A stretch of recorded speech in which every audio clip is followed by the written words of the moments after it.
এখন আমি বাংলা জয়যাত্রাতে এবার এই ফায়ার স্টেশনে আসছি। আমি এখানটা দেখাবো আমাদের এখান থেকে ইঞ্জিন রুমের কার্বন ডাইঅক্সাইড ফ্লাডিং এর সেই বক্সটা যে কথা আমি বলছিলাম, এই যে সেই ইঞ্জিন রুমের carbon dioxide flooding remote operation আমরা এখান থেকে করতে পারি। আমরা এই গ্লাসটা ভেঙে আমাদের লকটা খুলে আমার ভিতরে যে ভালভটা আছে সেটা অপারেট করলে, দুইটা ভালভ দুটো অপারেট করলে আমাদের একটা দিয়ে মেইন ভালভ ওপেন হবে, যেটা দিয়ে আমাদের ইঞ্জিন রুমে যাওয়ার জন্য মেইন লাইনটা ক্লিয়ার হয়ে যাবে, এবং আর একটা দিয়ে আমাদের পাইলট সিলিন্ডারগুলো ওপেন হয়ে যাবে ইঞ্জিন রুমের জন্য যে কয়েকটা ডেজিগনেটেড আছে।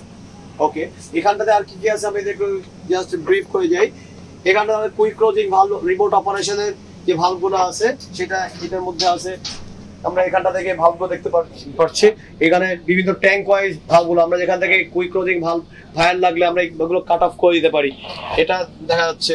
আমরা এখান থেকে ডেক এবং ইঞ্জিন রুমের ডেক ওয়াটার আইসোলেশন ভালভটা আছে, আমরা এটা দেখতে পাচ্ছি।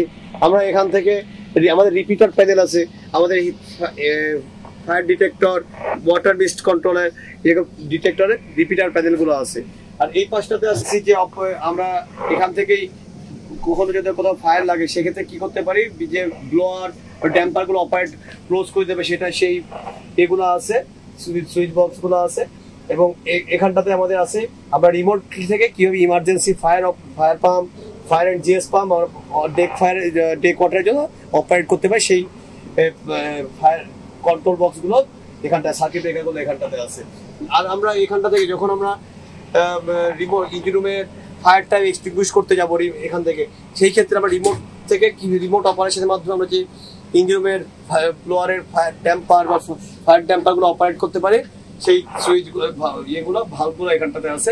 আমরা এইগুলো পুল করলে এটা ক্লোজ হয়ে যাচ্ছে, এটা আমরা জাস্ট পুল করলে ক্লোজ, ডাউন করলে ওপেন হবে।